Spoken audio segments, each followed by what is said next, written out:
हमारे यहाँ कुछ ब्राह्मण सरयू पारिणों में अच्छे नहीं माने, उनके यहाँ ऊंचे कुल के लोग अपनी बेटी नहीं देते।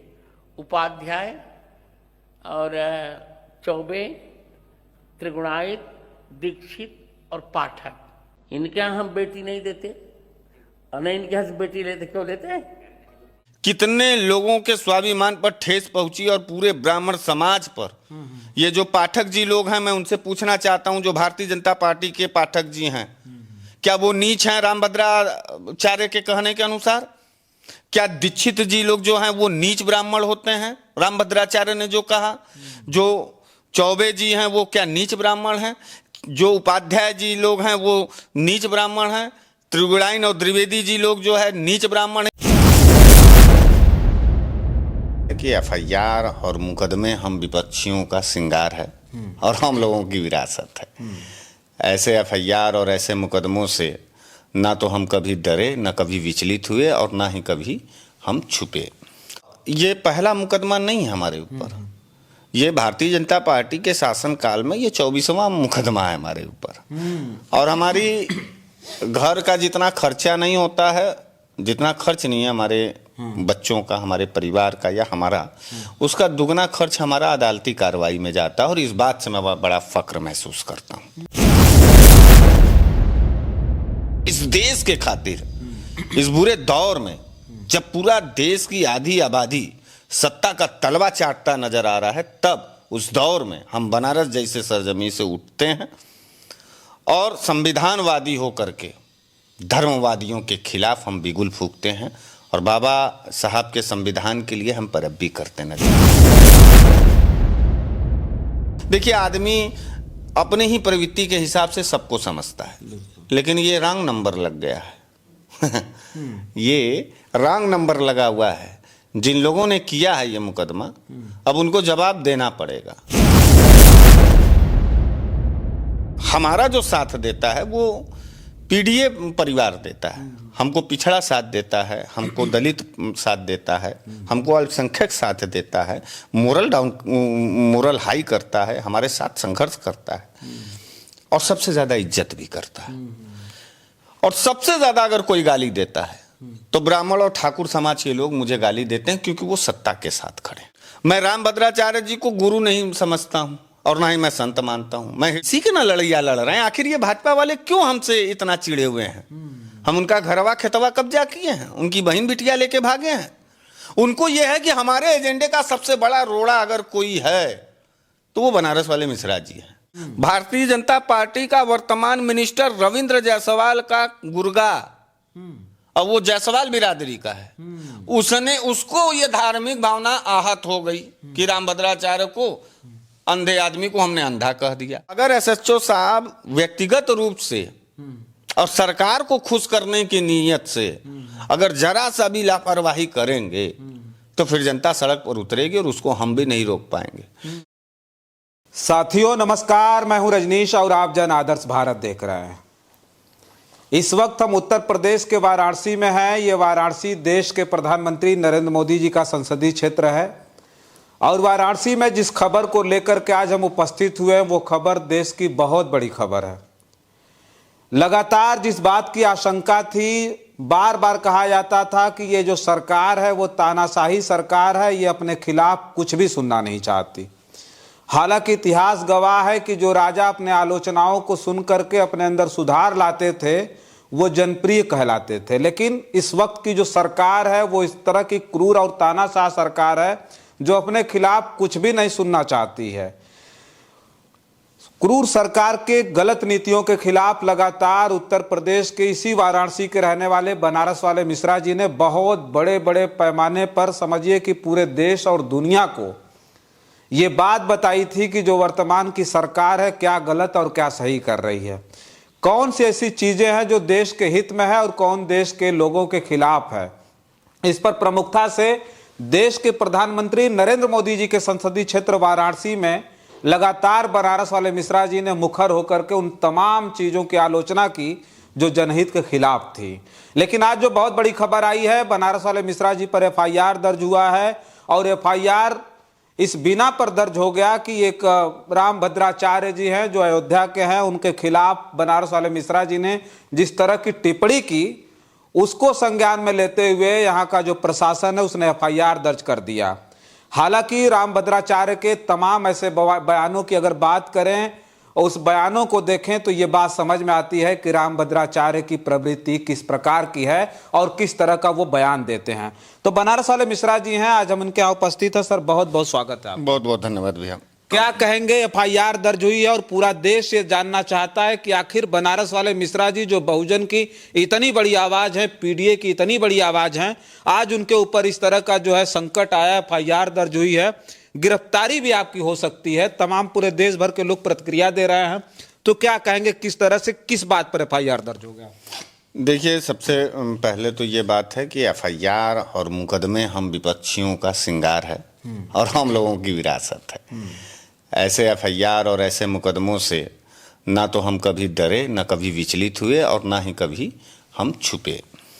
हम लड़ेंगे, ये हमारे लिए एक बेहतरीन चुनौती है और जिस लड़ाई को हम शब्दों के आधार पर लड़ते थे, ये उनका बहुत धन्यवाद है जिन्होंने हमारे ऊपर एफआईआर किया और अब हम इसको प्रैक्टिकल ज़मीनी तौर पर लड़ करके इस बात को हम साबित करेंगे कि कौन गलत है कौन सही है। मौका नहीं मिल रहा था रजनीश जी, सिर्फ बोल के और तिलमिला के हम भी रह जा रहे थे।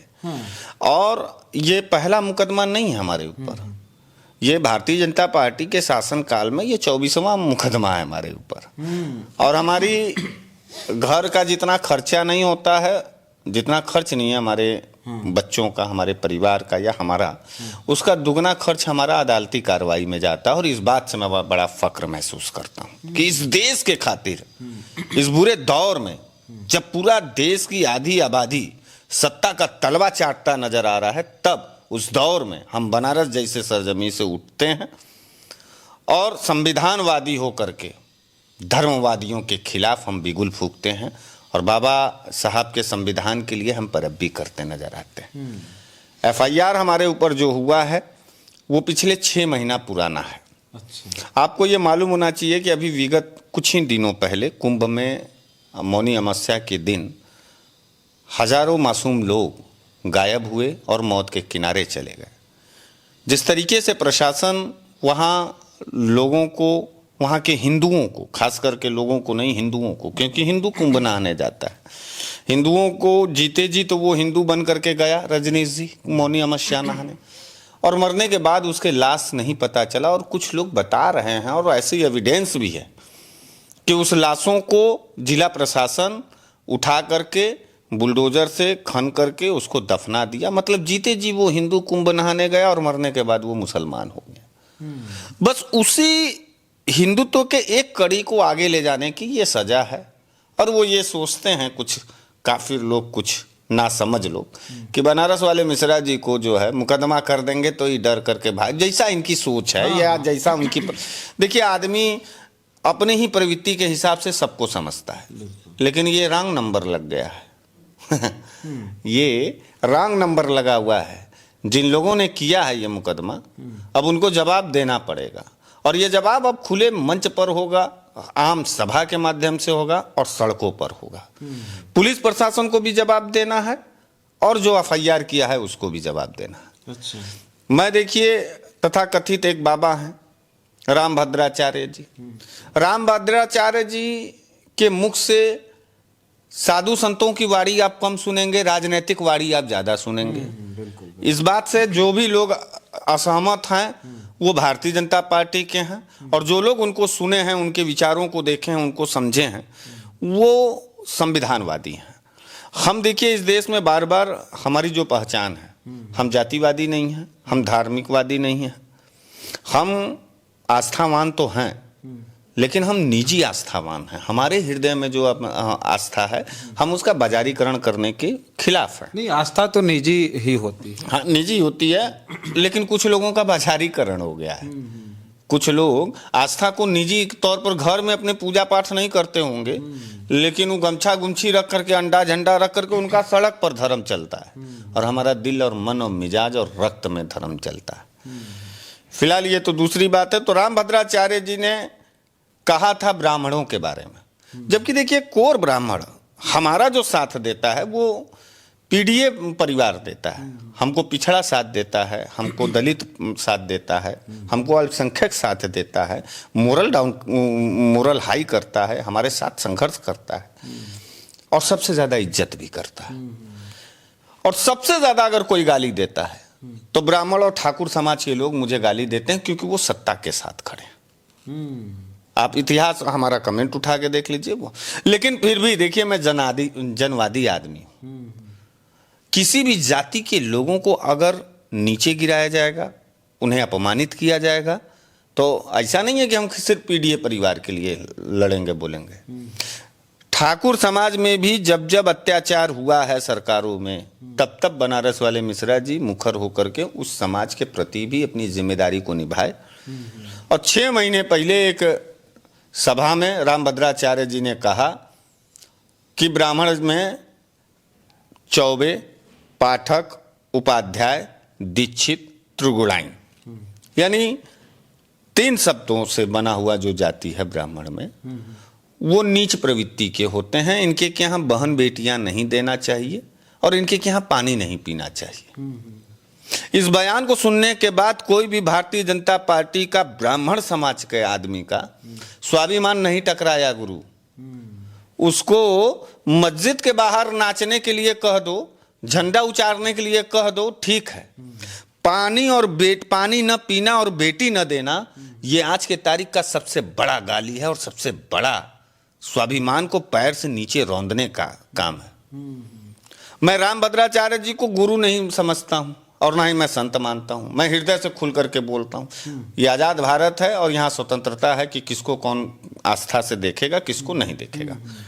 दूसरी बात यह है कि मानव एक समान, आदमी एक समान है। हाँ, इंसानियत सबसे बड़ी है। तो जब मानव एक समान है तो किसी मानव को कैसे ये राइट हो गया कि नहीं ये जाति नीच है, ये जाति ऊंच है, ये धर्म अच्छा है, ये धर्म बुरा है। इसी के ना लड़ैया लड़ रहे हैं। आखिर ये भाजपा वाले क्यों हमसे इतना चिड़े हुए हैं? हम उनका घरवा खेतवा कब्जा किए हैं, उनकी बहन बिटिया लेके भागे हैं। उनको ये है कि हमारे एजेंडे का सबसे बड़ा रोड़ा अगर कोई है तो वो बनारस वाले मिश्रा जी हैं। माँ बहन की गाली देता है। हम लोग सब चीज सुन रहे हैं और सब चीज इसमें रिकॉर्ड होता है। ये ऐसा नहीं है कि हम लोग लिखा पढ़ी नहीं करते, लिखते हैं, पढ़ते हैं।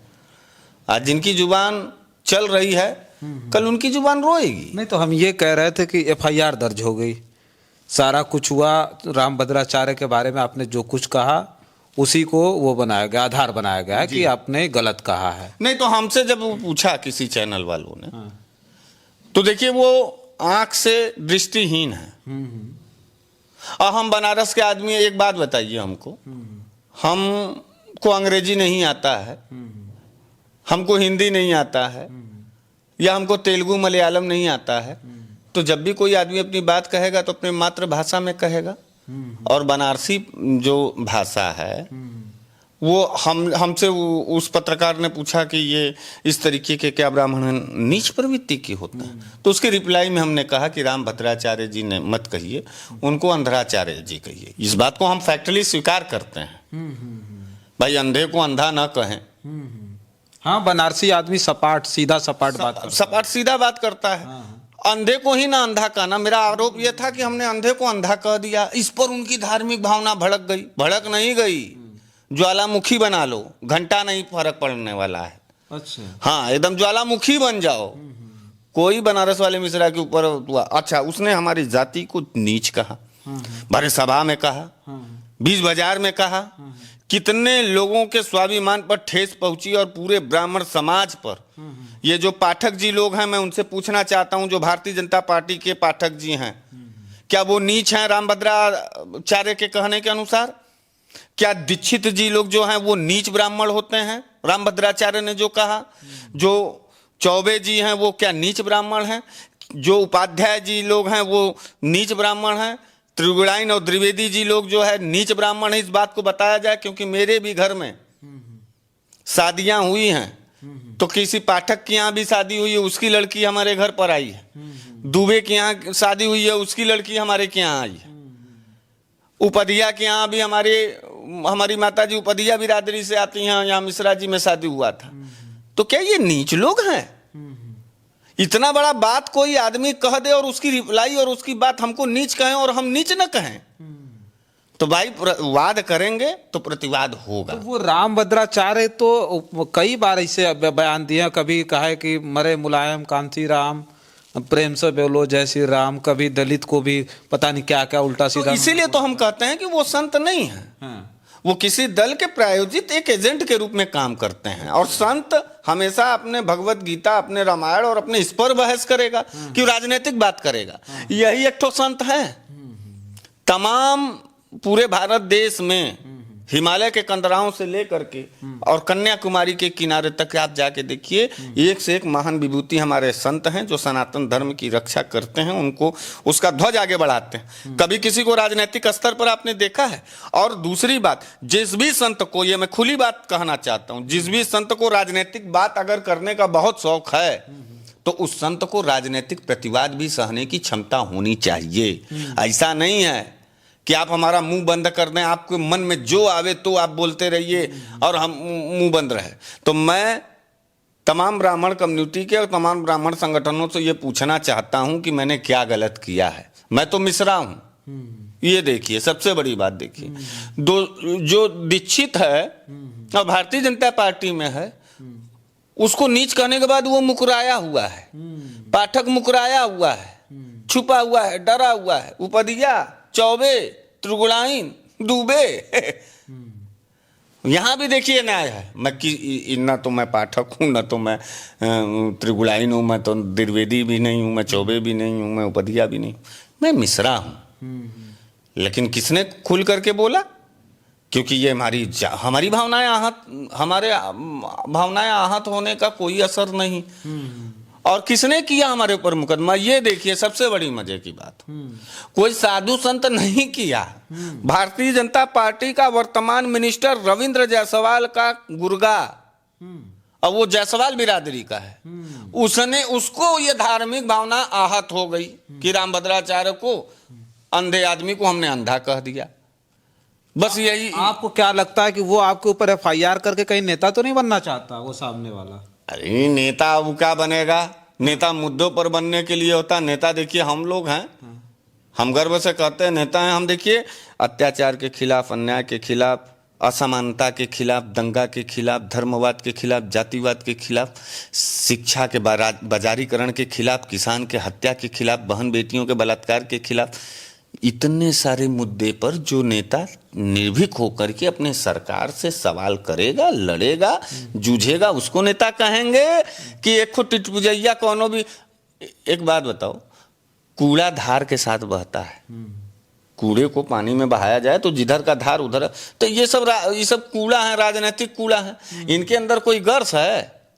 नेता आदमी बनता है तो गर्स से बनता है, सवालों पे बनता है, सिद्धांतों पर बनता है।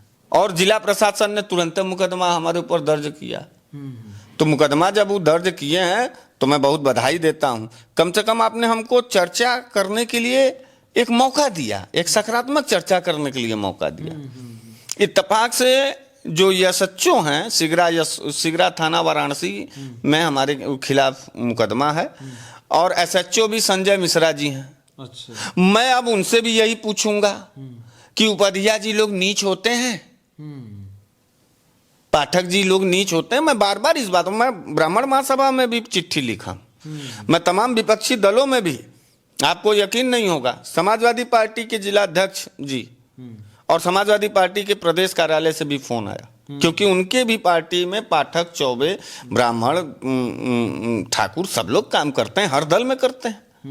तो उनसे जो लोग विचलित और प्रताड़ित थे, उन्होंने कहा कि नहीं, आपने बात सही कहा है और हम प्रदेश व्यापी आंदोलन करेंगे। कांग्रेस पार्टी के लोगों ने कहा, तमाम विपक्षी दलों के नेताओं का फोन आया है।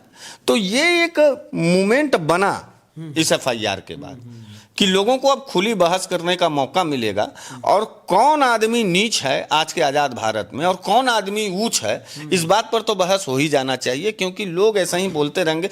मुकदमा इन्होंने किया है तो हम तो कहेंगे कि बहुत ज़्यादा, अगर SHO साहब भारतीय जनता, अच्छा एक बात और हम कहना चाहेंगे कि सिगरा SHO साहब या जिला प्रशासन पुलिस, हम लोग अभी भी इस उम्मीद में हैं और अभी भी इस विश्वास में हैं कि पुलिस न तो किसी राजनीतिक दल की होती है, न तो सरकार की होती है। वो कॉमन सिविल सर्विस का आदमी है, वो सबका आदमी है।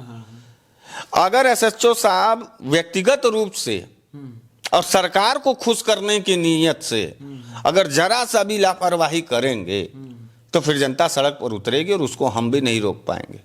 क्योंकि पूरे कई प्रांतों से फोन आया है और कई प्रांतों से लोग आने के लिए कह रहे हैं। मैं इंतजार अभी ये कर रहा हूं कि इस केस में पुलिस प्रशासन की क्या रवैया है। तो वही तो हम अगला सवाल करने वाले थे कि आपके प्रति प्रशासन क्या सोच रहा है, क्या रवैया अभी क्या दिखा आपको? नहीं, प्रशासन कह रही है कि आप हेट स्पीच देते हैं।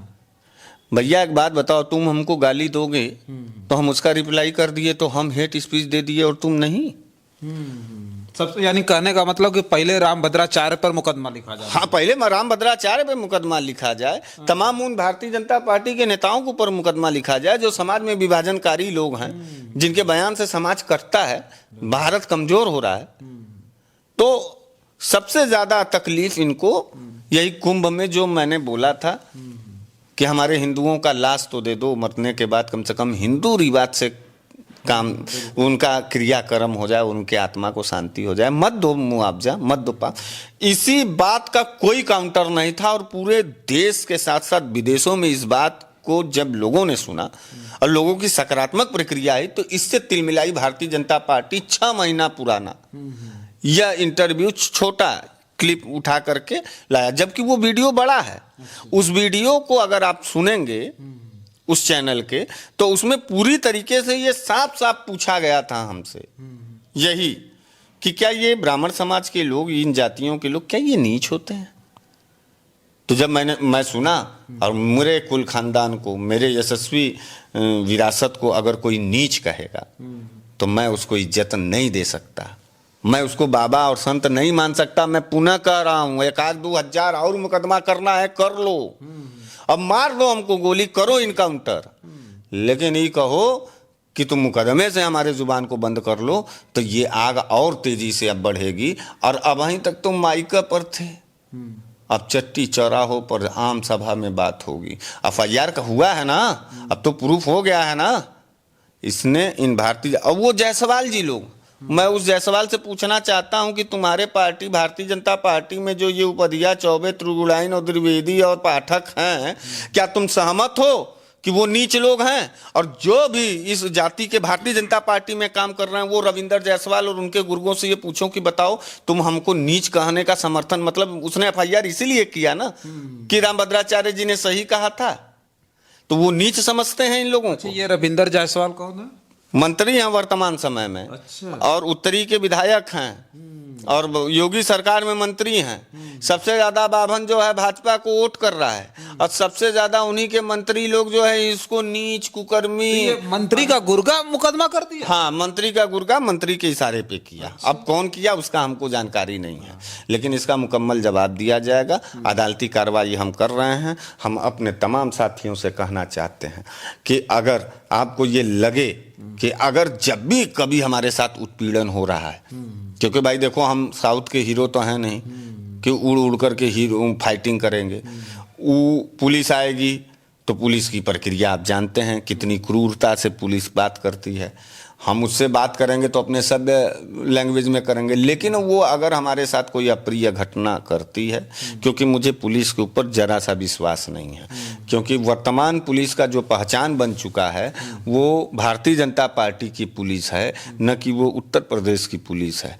कुछ ऐसे अधिकारी हैं जो अपने प्रमोशन के लिए, सरकार को खुश कराने के लिए अनर्गल मुकदमे करके और अनर्गल अपने आप को जो है वो बनना चाहते हैं सुपरस्टार। तो ऐसे लोगों के लिए वक्त का इंतजार करना चाहिए और वक्त आएगा तो फिर वैसे लोगों को हीरो बना दिया जाएगा। पूरे देश और दुनिया से प्रतिक्रिया तो आ रही है, आपने डाला है पोस्ट, पूरे देश दुनिया से प्रतिक्रिया आ रही है, तो क्या लगता है ये सारे जो है ये प्रशासन के लोग किस तरह का रवैया कर रहे हो? तो बता ही रहा है आपके प्रशासन कुछ भी कर सकता है, तो लोगों की जो प्रतिक्रिया आ रही है उससे उनको आपने क्या कहा, अभी क्या कहेंगे? देखिए, मैं उनसे यही कहना चाहता हूं कि लगातार पैनी निगाह बना करके रखे रहिएगा और जिस हिसाब से, जिस उम्मीद से, जिस विश्वास से हमने इस देश के लिए काम किया है, मैं हाथ जोड़ करके आप सभी लोगों से कहना चाहता हूं कि हमारी भी सुरक्षा और रक्षा आपके हाथों में है और आपकी जिम्मेदारी है। तो आप ध्यान देते रहिएगा। मैं आपको एक बात और बता दूं कि मैं विपक्ष के कांग्रेस पार्टी के प्रदेश अध्यक्ष श्री अजय राय जी को मैंने फ़ोन करके सारा घटनाक्रम बताया। समाजवादी पार्टी के प्रदेश कार्यालय पे फ़ोन किया और समाजवादी पार्टी के बनारस के जिला अध्यक्ष श्री सुजीत यादव लक्कड़ पहलवान जी को सारा घटनाक्रम बताया है। वो कहे हैं कि नहीं, हम अपने पूरी पार्टी के दंत खम के साथ आपके साथ हैं, सुरक्षा है और कानूनी लड़ाई भी लड़ेंगे, सामाजिक और सड़क पर भी लड़ाई लड़ेंगे। अपना दल कमेरावादी और तमाम विपक्ष के लोग हैं, बसपा से बात नहीं हुई है और आपके माध्यम से बसपा बहुजन समाज पार्टी के लोगों से भी कहना चाहते हैं कि विपक्ष की भूमिका में हम निस्वार्थ भाव से इस भारतीय जनता पार्टी की क्रूरता के खिलाफ लड़े हैं और हमारा फ़ोन आपके पास जा पाए या आपसे हमारी बात हो पाए या ना हो पाए, लेकिन जन आदर्श भारत के माध्यम से हम आपसे भी निवेदन करते हैं कि आप भी अपनी कमेटी के साथ हमारे इस उत्पीड़न के खिलाफ अपना साथ और सहयोग दीजिएगा। अजय राय जी से बात हुई है, आदरणीय अखिलेश यादव जी की पूरी पार्टी से बात हुई है और कांग्रेस पार्टी के जिला अध्यक्ष श्री राजेश्वर पटेल और महानगर अध्यक्ष राघवेंद्र चौबे जी से भी हमने बात की है। देखिए, इत्तेफाक से हमारे चौबे जी यही जाति थी जिसको उन्होंने नीच बोला है। तो जो भी अच्छा, भारतीय जनता पार्टी के जितने उपाध्याय, पाठक, दीक्षित और त्रिगुणायन और द्विवेदी लोग हैं, मैं उनसे हाथ जोड़ के कहना चाहता हूं कि देखिए, ये आपके स्वाभिमान के लिए हमने लड़ाई लड़ी और इतना बड़ा मैं मुकदमा झेला। तो हर जगह पार्टीवाद नहीं, ठीक है, आप भाजपा को वोट दीजिए, सब चीज़ करिए, लेकिन अपने स्वाभिमान और सम्मान के लिए खुल करके हमारा साथ खड़े होइए। और बाबा को भी ये इस तरीके से एक ऐसा संदेश, एक ऐसा एकजुटता प्रदर्शित करिए कि कोई भी जाति किसी भी जाति को छोटा ना कहे। और ऐसे जो बाबा लोग हैं जो पार्टी के ठेकेदार बन करके एक पार्टी के प्रमोशन में हैं और कुछ भी वो बोल जा रहे हैं किसी भी जाति, किसी भी मजहब के लोगों को लिए, तो उनको भी एक कड़ा संदेश बनारस की तरफ से जाए कि बनारस गूंगा और गुलाम नहीं है। बनारस किसी तरीके से सर झुका करके अपने अपमान को बर्दाश्त नहीं करता है और हम इनके खिलाफ अपना अविश्वास प्रस्ताव पारित करते हैं। और यह अविश्वसनीय है, ये अमानवीय है और ये अक्षम्य है। बाबा राम भद्राचार्य जी का ये भाषा वो मान ले इस बात को, और नहीं तो भारतीय जनता पार्टी इस बात को क्लियर करे, रविंद्र जायसवाल इस बात को क्लियर करे कि राम भद्राचार्य जी ने जिस तरीके से ब्राह्मण के अन्य जातियों को नीच कहा है, क्या वो इस बात से सहमत हैं? अगर हैं तो जिस तरीके से मैं ललकार के मीडिया में बोलता हूं वो भी ललकार करके बोलें, और नहीं तो मुकदमा वापस लें और हमसे माफ़ी मांगें। और बात अगर साफ हो गया, अगर स्पष्ट हो गया, तो मैं मानहानि का भी मुकदमा दाखिल करूंगा। और पुलिस प्रशासन से एक ही निवेदन है कि आप हमारे भी पुलिस हैं, तो बहुत ज़्यादा व्यक्तिगत हो करके इस मुकदमे में अगर आप एक्टिव होंगे तो आपको जवाब जनता को देना होगा और 20 चौराहे पे देना होगा। हम आम सभा के माध्यम से इस बात को प्रदेश भर में ले जाएंगे। चलिए ठीक है। देखिए, हम चर्चा कर रहे थे बनारस वाले मिश्रा जी पर जिस तरह से मुकदमा दर्ज हुआ, तो एक तरह से कहें कि विपक्ष की जो राजनीति है वो अब धीरे धीरे गर्म होना शुरू हो गई है।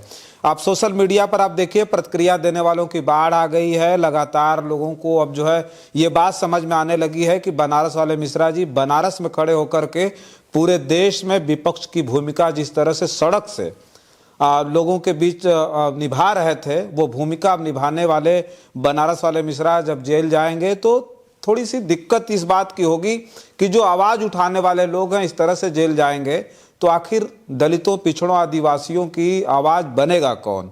तो ये सबसे बड़ी चीज़ें हैं और लोग लगातार प्रतिक्रिया दे रहे हैं।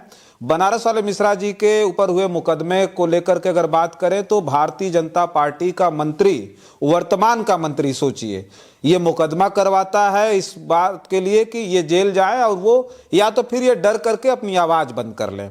इस पर आप अपनी प्रतिक्रिया दीजिएगा कि क्या बनारस वाले मिश्रा जी को इसी तरह से मुखर होकर के विपक्ष की आवाज़ को बुलंद करना चाहिए कि नहीं करना चाहिए? अगर करना चाहिए तो आपकी क्या प्रतिक्रिया है, आपका क्या स्टैंड है, हमें लिख करके कमेंट बॉक्स में जरूर बताइएगा। बहुत सारी खबरों के लिए बने रहें जन आदर्श भारत के साथ और हमें दें इजाज़त।